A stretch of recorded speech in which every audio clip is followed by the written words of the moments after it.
د خان سړي په بازار کې د بنګړیو د ښځو د زیوراتو دکان درلود.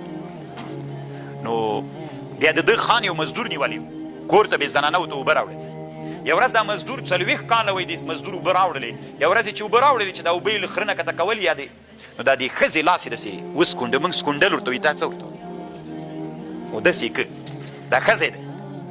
نو ښځې هېڅ هم دې سړي ته ونه ویل خو ښځه ډېره هوښیاره ښځه وه.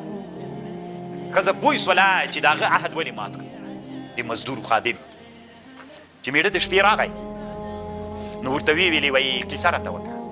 ویې د څه شي کیسه درته کوم وی راته ویې که خپله یې راته وکړه څه شی دي کړي ویلې چې مې هم نه دي کړي وی نه کړي دي وی نه مې دي کړي وی هر څه دي چې کړي راته ووایه.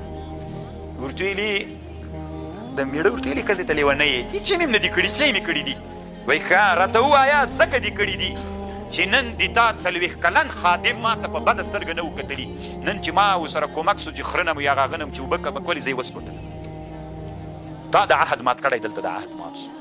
سړي ورته ویلې اوس به رښتیا درته وایم یوې ښځې بنګړي اخیستل چې لاس کې مې ور واچول ومې سکونډله ښه سپین لاسونه یې ومې سکونډله. عهد مات سو که نه چې عهد دې مات کړلو چا سره له تا سره هم دلته عهد ماتېږي. دومره هوښیاره ښځه وه.